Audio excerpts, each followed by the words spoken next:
Tren is something that you should try. You're not that guy. But at the same time, completely avoid it at all costs.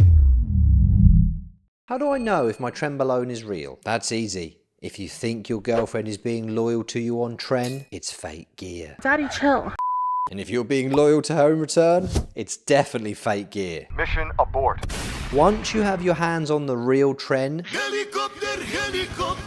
aka the relationship destroyer, you're damn near turning into Superman in a single shot. Yep, that's me. But at the same time, you will come to realize it's one of the most sketchiest compounds you can get. They ask you how you are, you just have to say that you're fine when you're not really fine. It's definitely the least tolerable from a side effect standpoint. That's just the mental side effects that you can get from it. But if you can weather that storm, hotshot, it will definitely give you insane fat loss and the HD effect. Huge delts. I remember on Tren, taking pre-workout didn't even cross my mind. So much aggression, energy. It was like my body was designed to lift weights. That Tren in-your-face hostility really dials in your mind-muscle connection. You're probably gonna have to stop yourself from performing so many sets and risking injury from all those violent episodes of strength. You can even have zero sleep on this shit and you'll still get stronger every single week. These are the only pictures of me on Tren that I could dig up. I was 24 at the time, far too young. It really is that drug that will cause people to question, are you natural? Something ain't right. Eat 300 calories above maintenance for size or 300 calories below maintenance for insane fat loss. Avoid greasy, fatty, salty foods. Getting carbs in at the right time is essential. Promise to never miss a pre-workout or post-workout meal. 75 to 150 grams, depending on your diet, is going to hit the spot. You can feel pretty lightheaded and lethargic if you start missing meals. Due to the muscle sparing magic and its incredibly effective nutrition partitioning, you can eat half the protein that you normally do and still look insane. Most users tend to over-administer Trenbolone. Tren acetate is generally the most popular out of the three. The lowest effective dosage is 100 milligrams a week. If you're going to move above 200 milligrams a week, you're throwing the kitchen sink at yourself. Oh, you see this guy? See this guy? Number one bullshit guy.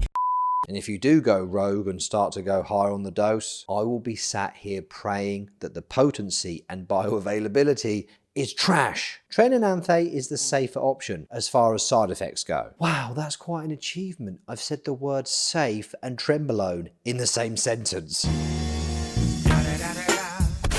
Tren appears to be 3 to 4 times stronger than test. So 200 milligrams a week is like you're running 600 to 800 test. The guys that are trained to get in shape fast for that holiday, starting on 400 milligrams a week. I don't give a fuck. Those muppets run into problems real quick. Your test does not want to be high on this stuff. Keep it low. It's going to be easier to manage estrogen and prolactin. A lot of guys who neglect blood work end up crashing their own estrogen levels and they can't figure out why they've still got gyno even though they're hammering themselves with the Arimidex. They were looking in the wrong place. The issue was the elevated prolactin. If I was tied to a chair and the only way to get out was to start a cycle on Tren, it would be Tren Hex twice a week for 4 weeks at the end of a cutting phase. Then I would go straight into my TRT recovery. Cabergoline, tamoxifen, anastrozole, cardanine, HCG, and T3. Only take these ancillaries if your blood work is pointing to them, because then you can deploy the right ancillaries at the perfect time. When guys send me their blood work and I see a long list of problematic skewed biomarkers, I know they've been on the Tren.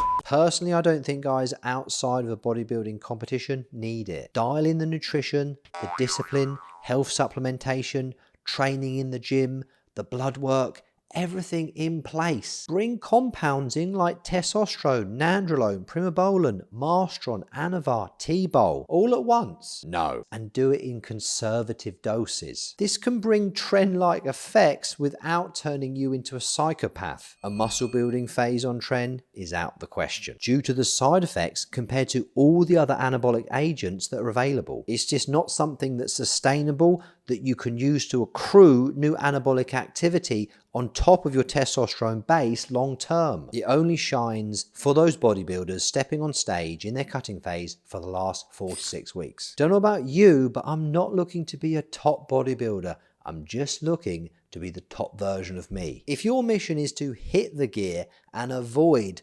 polluting your entire path to success with side effects, and you want to get the results in a smartly well-planned cycle, you can reach out to me via the link in the description below this video. Hit that link, send me a message, and I'll get back to you as soon as I can. Tren is the only compound on this channel with an entire video based on its problematic, volatile side effects. Have yourself a Merry Christmas. I'm done.